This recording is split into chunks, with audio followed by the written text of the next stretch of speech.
Last but definitely not the least, because we save the best for last. Ladies and gentlemen, a name that is not new to Indians and a personality that personifies happiness and positivity. Miss Pooja Bedi.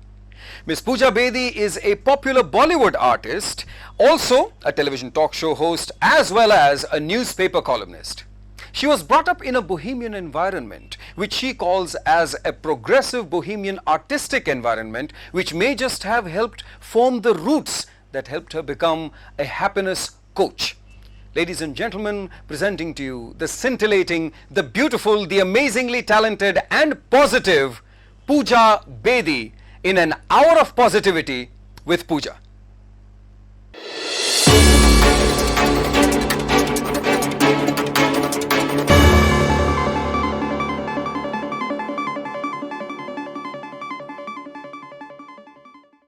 Hello everybody, Namaste, Salam Alaikum, Sat Sri Akal. I hope everybody is doing fabulously well. I know it's a very important day for all you lions out there, and I'm delighted that for the next, many minutes, I'm going to be talking to you about the happy quotient and having a positive attitude and developing a positive life.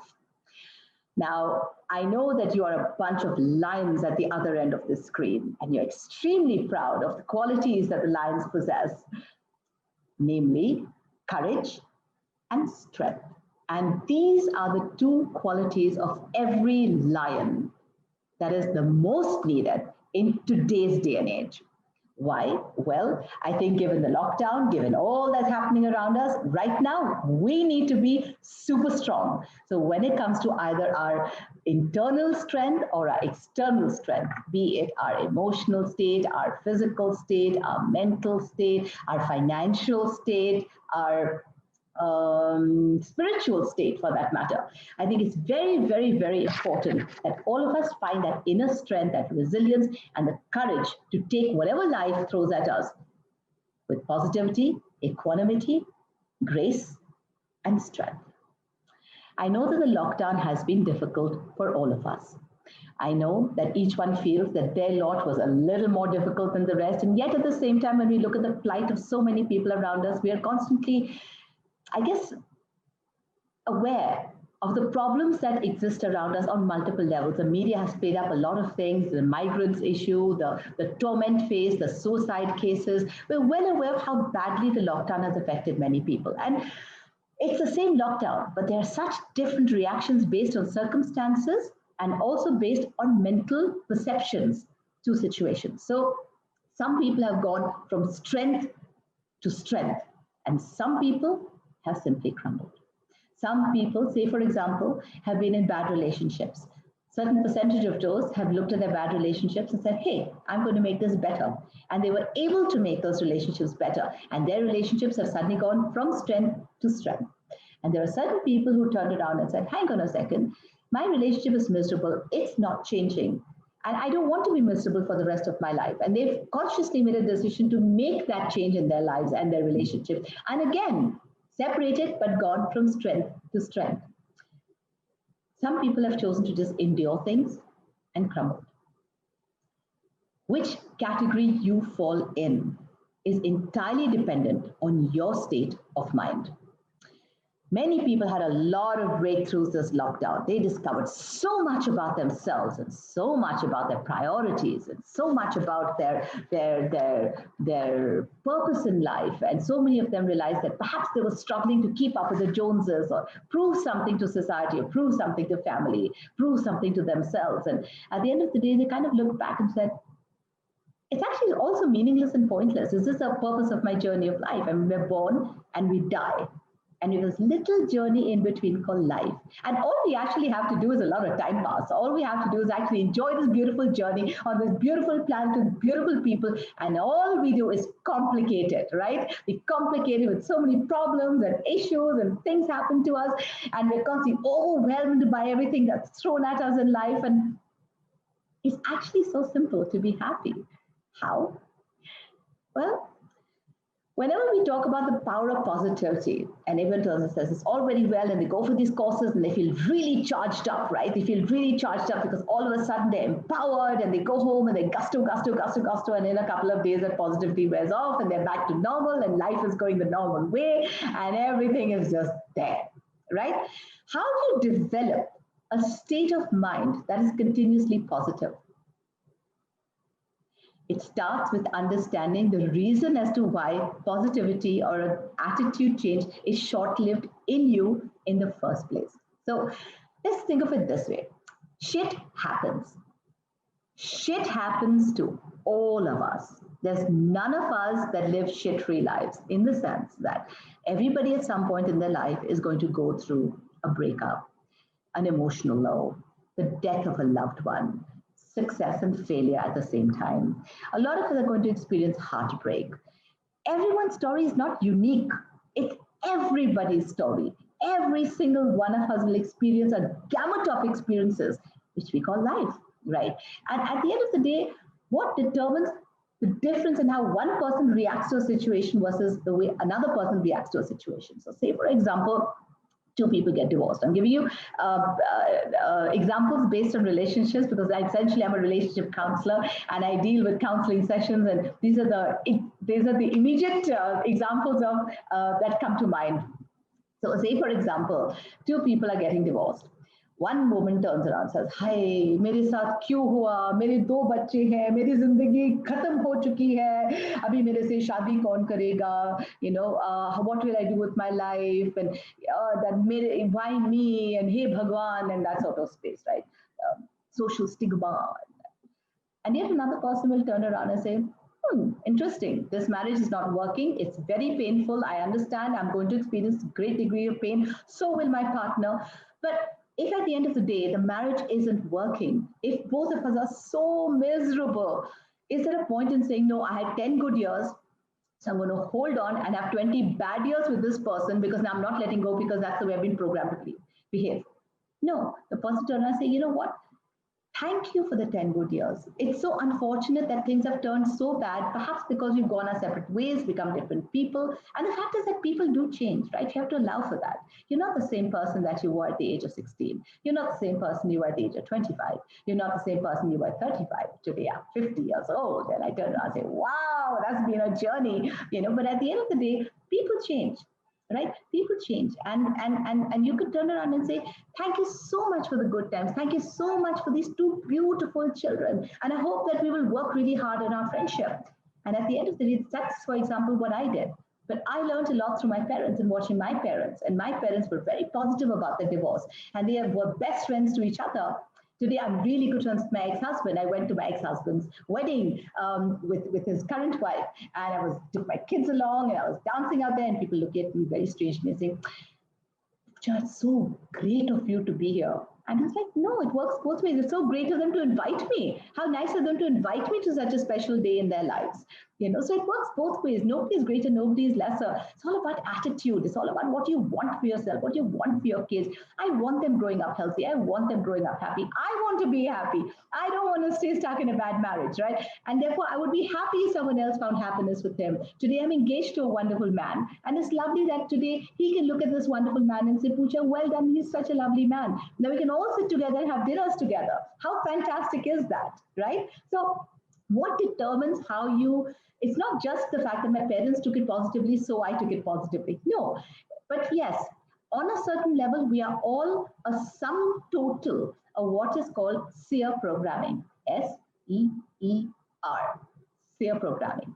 S stands for social. So everything that happens as you're growing up, right? Your sense of morality, kya pehna hai, how to behave with your elders, morality, food habits. Are you vegetarian because your family is a non-vegetarian?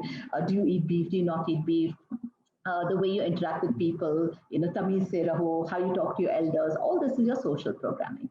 Then there comes your experiences that teach you. So E is your experiences that perhaps teach you to distrust people because somebody's cheated you, to be scared of relationships because you've been hurt in them. E again stands for economic programming. So your attitude towards money, do you have a negative attitude towards rich people in general? That will always affect how you respond and react to money coming into your life. And you are perhaps blocking a lot of money that is supposed to come your way because you have a negative programming towards abundance of money, or people who are abundantly money. They're seen as rich people are greedy people, money doesn't grow on trees, or rich people are surrounded by fake friends and chamchas. So all these negative programmings that are subconsciously put in our head through childhood, we don't even realize that they're there, but they've been told to us. It becomes part of our ingrained belief system. Much as a conscious mind may not believe it, your subconscious mind will believe it. We'll get to that later. R stands for religious programming. So a lot of our conditioning also comes from what religion teaches us, right? So you're nothing but a sum total of your social experiences, economic and religious programming. Once you have that clear, you turn and say, wow. So basically all my programming lies in my conscious mind and my subconscious mind, right? And then turn around and say, wow. Like Martina Navratilova, she was asked at the age of 43 how she maintained her fine game and her focus and her physique. And she turned around and said, the ball doesn't know how old I am. The game of life is not played on a tennis court. The game of life is not played in your homes or your office. The game of life, my dear friends, is played in the 6 inches between your 2 ears, which is right up here. Okay? So the moment you realize that this is where the action is at, and you realize what incredible power your brain has in shaping who you are, in shaping your attitudes, in shaping your decisions, therefore shaping your reality, you're like, wow, where do I go from here? What do I do next? What do I do now? Okay? Well, let me tell you, your brain enables you to have the life you want or dread. So, your brain, when you have a thought, let me explain this to you in a scientific manner, because a lot of people like this manifestation. How does this manifestation happen? Jo, just famous Shah Rukh Khan dialogue, right? Tum jo bhi dilo dimag se chaho, puri kainat jo hai, will come forward to enable this thing to happen. So what is the secret behind this? Is there any truth behind this? What is the science behind it? Or is it just like, हाँ कुछ बोल दिया चलो देखते हैं? No, my dear friends, it is a science. Your brain emits electrical impulses whenever you have a thought. And these have been, obviously, the scientists have sat there with these brain mapping machines with the electrical impulses. Left brain lit up, always creative. Right brain lit up when we asked a technical question. All these scientific experiments keep happening. Fact is that electrical impulses sent out of our brain every time we have a thought. Every time you have a thought, there's a corresponding emotion. So if I show you, for example, a photograph of something you're really, really scared about, your heartbeat is going to go up and it's going to vibrate at a higher rate, and that is mapped on an ECG machine, electrocardiogram machine. So electric thoughts, electricity coming out from your emotions. Every time there's an electrical discharge, there's a corresponding magnetic field created around any electrical discharge. What are you, therefore, magnetizing into your life? Everything has a very specific frequency.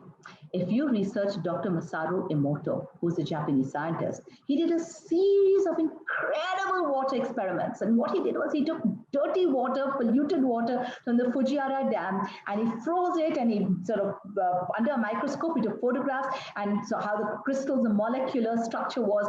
And then he made monks offer prayers on it. And he did the same thing, and he froze it, and he photographed it under a microscope.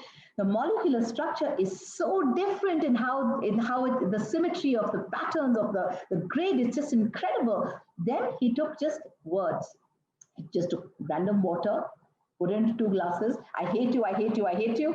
I love you, I love you, I love you. Poured love into one glass, poured hate into the other glass. Again, froze it, photographed it under a microscope. Astonishing difference in the symmetry of one and the symmetry of other. One looks like black, dirty lava coal. The one looks like diamonds. You must Google this man, Dr. Masaru Emoto, and actually see his experiments with water. He even said that with intent. He didn't just pour the words. He just put intent. He just pasted I love you and I hate you in a glass. And again, the structure was so dramatically different. He played it with music, the Kawachi folk dance music, sad music, happy music, heavy metal music. And again, it's astonishing to see the different structures that take place in the same body of water. Each time you expose it to different sounds or thought or intent. So now that you know how strong and powerful each thought is that you're sending out, every thought has a specific frequency. So, say for example, right now, you're surrounded by so many TV channels and radio channels, but you can't intercept any one of them. You don't have the bandwidth or the frequency to download that. But you put a little set top box, in a matter of a second, it will seamlessly download into this little set top box billions of databases that are flying around right now in the universe around you, in this whole room around you, right? And not 1 minute of Star Sports will come on Z News, not 1 minute of Nickelodeon will arrive on Z Hangama, it's incredible. All that sound, visual, seamlessly coming to this box and seamlessly being decoded and put out there for you to see. Everything has a specific frequency. Every thought, every emotion has a specific frequency. So whatever it is that you're sending out there, energetically what you're sending out there, which has therefore an electric output, which is correspondingly magnetic, which is bringing into your life exactly what you are sending out. So therefore I turn around and say, focus on your dreams. Don't focus on your fears. Your subconscious mind is 6,000 times more powerful than your conscious mind. So if your conscious mind says, I want to do this, and your subconscious mind, because you're programming from childhood that makes you believe certain things are not done, not correct, not appropriate, it's down to that at a 6,000 times percent amplification. So the first thing you need to do is to break any fear programming that is not working for you. So say, for example, I know this sounds a little odd to you lions because you're so used to going out there and helping the world and helping others, okay? But the fact is, at the end of the day, you have to learn to focus on yourself first. You matter. This whole concept of, do for others only, even at the cost of yourself, is the most negative belief system you could ever put into your psyche. Because at the end of the day, you are responsible for your world. You are responsible for the journey you've chosen to have. If it makes you feel good to give to others, do so. But if there's a sense of martyrdom, or if there's a sense of perhaps, I must think of others and not think of myself, and that is the result of perhaps a programming in childhood. A lot of women have been put through that programming from childhood. Khud ka mat socho, khud gar so tum, ye seekho uske liye, ye karo unke liye, that sort of thing. And it's so limiting in so many ways, because you learn to stop focusing and making yourself important. And you think that anything you do for yourself is an act of selfishness, but actually it's an act of self-love. There's a big difference in selfish and self-love. And you must learn to differentiate between these two things. Okay, so now that we've spoken about how powerful your mind is, how powerful everything is, we've learned also to basically focus on your dreams. I think the most important bits of advice I can give you, as having been this relationship coach and having done 10 years of study in various sciences and meta sciences. I've done energetic healing work, I've done Reiki, and I've done Karuna Reiki, Usui Reiki, magnified healing, shamanism, soul temple, heal your life. I've done these incredible courses in hypnosis, the power of your conscious mind, the power of your subconscious mind, amplification, all the different brainwave states that you can get into. So I'm sure that all of you will have a lot of questions. I'd be very happy to do any number of sessions for all of you and enlighten you on different ways to achieve different things, be it emotional, be it physical, be it financial, be it, what spiritual, whatever it is that you're looking for in life. This is such a short session. I have 10 years of study and information that I would love to impart to you, but it's such a short period of time, unfortunately. But nonetheless, the first thing, okay, I'm going to say 5 things to you, the 5 most important things that I want to share with you, okay? One is definitely, one is definitely, with some notes here so I don't go off track, because I tend to talk for 5 hours at a time. It's hard for me to stay concise. I just want to share so much. I want to keep enlightening and helping people along the way, which I'm sure the lions really resonate with, because you all have these hearts of gold, and you all want to go out there and save the world and heal the world and help the world. And I think that's so wonderful. I resonate with you. I resonate completely with you. So first thing is focus on your dreams. Don't focus on your fears, because whatever you vibrate at, you attract. So if you're focusing on what if this goes wrong, what if that goes wrong, it will go wrong, because that's what you're the frequency you're vibrating with and magnetizing. Focus on your dreams. That's one. Number two, the power of gratitude. Lovely quote. I cried because I had no shoes till I saw a man who had no feet. Beautiful words. To remind yourself every single day about the good that is prevalent and present in your life, no matter what the hard times, no matter what shit happens around you, like happens in everybody's life, right? What is it that you're grateful for today? Make a little cute book, put it by your bedside, and every single day, just write 3 to 5 things that you're really grateful for in that day. It could be a wonderful conversation you had. It could be a really amazing meal that you experienced. It could also be the fact that you have parents who are alive.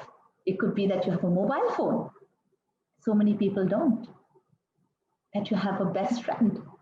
It could be anything that you turn around and say, I'm so grateful for this. And make a little note and don't look back. At the end of 1 month, turn back the pages of that month and go through all your gratitudes.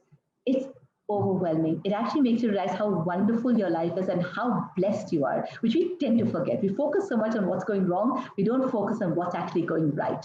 We're focusing so much on getting somewhere, we forget what we've actually gotten. Very important, gratitude. Third thing, self-help. Very important. Yes, you lions want to go out there and help the world. Well, let me tell you, it's time to help yourselves too. In tough times, in difficult times, and all of us are feeling a little low and a little down, and we want that little pep up, there are these things called happy hormones. So serotonin, endorphin, oxytocin, dopamine, these are all what we call happy hormones that exist in our system, and there are various ways to trigger them. Okay. Oxytocin is released by hugging, kissing, sexual intercourse, playing with your puppies. All of that releases oxytocin in your system. Then there's chocolates that you can eat, which have tryptophan or carbohydrate-based foods that create this happy quotient in your head. That's why when you're feeling a little low, you tend to go eat a chocolate, or that's why you tend to go and grab a tub of ice cream, etc. Right? Treat yourself, indulge yourself if the need be. Okay, then go and exercise. Another great way to release happy hormones: exercise. Whether it's moderate exercise or whether it's intense exercise, it still releases happy hormones. Sunshine is one of the best ways to release your happy hormones. And laughter, even if it's a fake laugh. even if it's a fake laugh, it releases and tells your brain that you're happy, and it starts triggering those responses within your body and your system and releasing happy hormones. That's why you have these laughter clubs in the morning, right? Where everyone goes and has this whole happy laughter session, and the fake laugh soon turns to uncontrollable real laughter, because it's just so wonderful to be happy, and all you need is a release and a trigger to get it all out. Right? So there are various ways you can trigger all these with these 4 different happy hormones. Fourth thing is self-love. Love yourself first. I know that a lot of you have devoted a lot of time to your families, to your friends, to the unfortunates and the downtrodden, and you're still filled with a lot of angst and feelings and emotions for the cause of others, and to bring happiness in their lives and ease their lives of suffering. But at the end of the day, your journey of life is also about you. A very interesting experience, or rather I would say, I give people who attend my workshops is I give them a mirror, and there's an audio track that plays a self-forgiveness meditation that I put them through. And the self-forgiveness meditation is so powerful. We give them a mirror, hand in mirror, lit so they can see their eyes. And there's a whole series of apologizing to yourself. I'm sorry, please forgive me, thank you, I love you. And this is the Ho'oponopono technique, but it's based on very different, 21 different things that we say throughout the series of this particular meditation. And it always ends with, I'm sorry, please forgive me, thank you, I love you. For any negative thoughts I've harbored about myself, or harm I chose to inflict upon myself, or opportunities that I've lost, or I'm sorry, please forgive me, thank you, I love you. But all I want you to do, not go that deep, just as a take home, go home, take a mirror, look into your eyes. Well, just look into your eyes. After about 10 seconds, you'll actually see yourself. You'll actually suddenly say, I see me. And when you see you, say, I love you. And mean it. Not like, I love you, I said it. No. Say, I love you. And look deep into your eyes. It's an incredibly emotional experience for so many people who just completely neglected and ignored self-love for so many years of their life. It starts with loving you. Okay? Another thing I would say to all of you out there, I know you're out there to save the world and do good for society and humanity, and I love that. Fill your life with passion.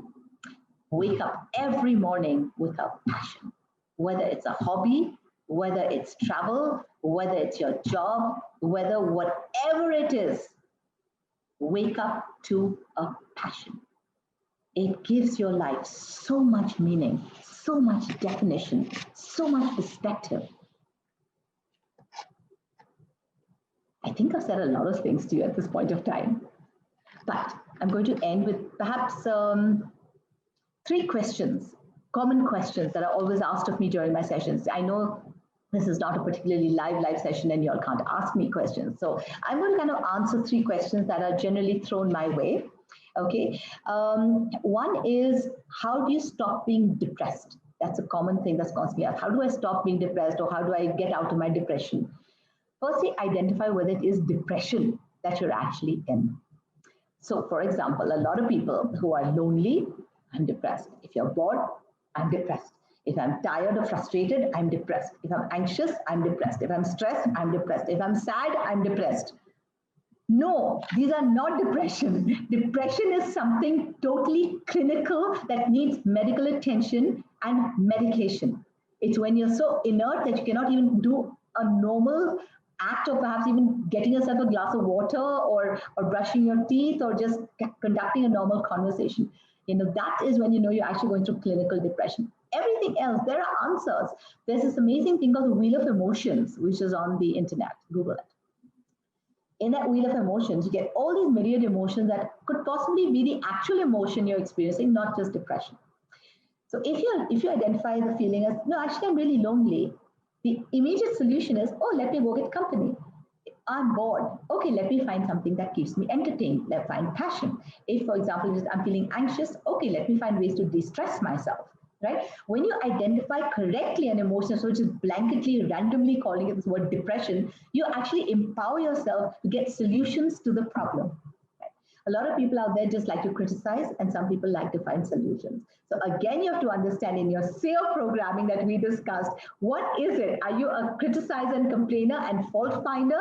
Or are you someone that says, all right, these are the issues, let me find solutions to this, right? Be a solutions person. If you aren't, become one. It takes time. Neuro-linguistic programming says it's a pattern of repetition. Every time you spot a problem, turn around and say, no, I recognize this problem, I'm going to find a solution. And the more you train yourself to start finding solutions, you start becoming a positive, proactive, solution-oriented individual. All right. So that's another great tip for all of you all. Then another one comes, which is, what other questions are there? Spirituality. Is spirituality the answer to all problems? Should we all just become spiritual in nature, detached, no material possessions? And I say, no, absolutely not. Firstly, a lot of spiritual people wear spirituality like a sort of badge of ego, right? And they kind of have this whole thing of, I'm spiritual, I'm into spirituality now. Well, the first thing about spirituality is there's no ego attached. So if anybody comes to you with this, I'm a little superior because now I'm spiritual, then the first thing you have to tell them is, hello, you're not spiritual if you're doing this with ego, okay, or displaying ego about it in any possible way. Secondly, we are not human beings seeking a spiritual existence.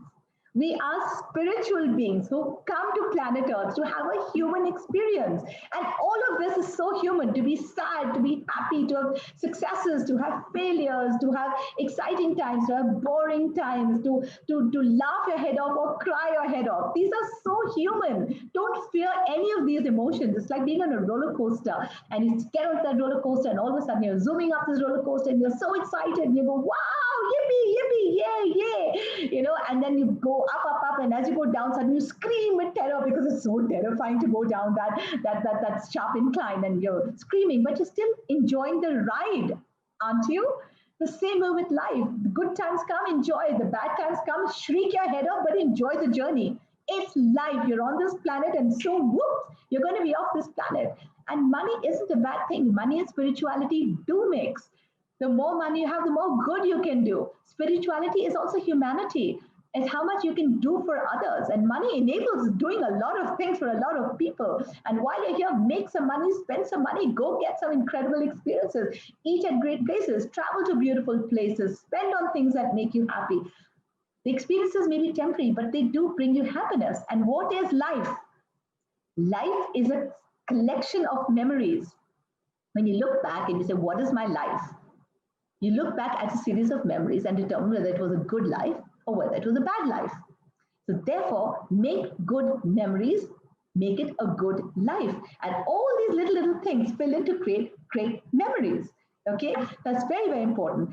Third question that is always asked is, and I'm sure you lions also feel that way. How can we help others? And the world is so filled with suffering and all that around us. So how can we help others to our fullest and our potential? I mean, how can we rid this world of suffering and pain? Firstly, it is not possible to rid the entire world of all its problems because people come in continuously and continuously create a whole set of problems based again on their SEER programming. Okay. What I would like to say to you is if your well is full, others can drink from it. So if you have money, you can share. If you are a happy person, you can share happiness, right? Whatever you have internally or as a resource to you is what you can share with others. So the most important thing is fill your well. Fill your well with whatever it takes. Make yourself abundant. Don't be so focused on the outside world and other people that you deplete. Because if you're sitting there sad and dejected and whatever, trust me, you're not going to spread happiness out there in the world and it will feel artificial to you and meaningless and pointless to you at every point of time. The most important thing I can tell you is fill your well with water. Another thing, believe in the power of your positivity. A lot of people tell me, I surround myself with positive people. I will stay away from negative people. And I don't know, say why?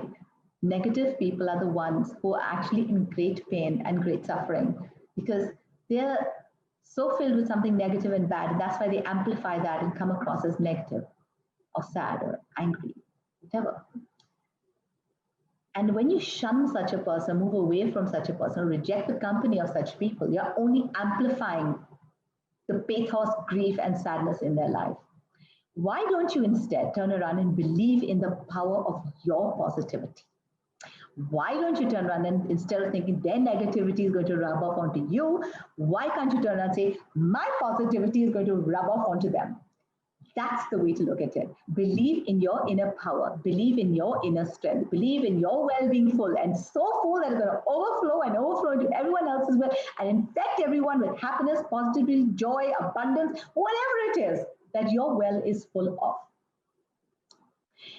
I've had a lovely, lovely, lovely session with you. I really wish that it could have been longer.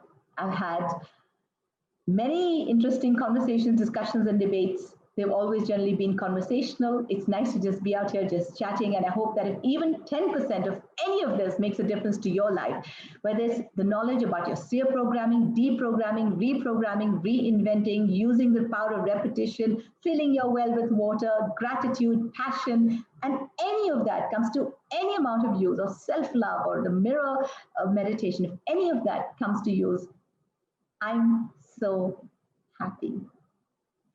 Thank you all for this opportunity. Thank you for this wonderful, wonderful, wonderful time together. And I look forward to many more. Congratulations, Lions. Great big day for you. Love you all. Bye.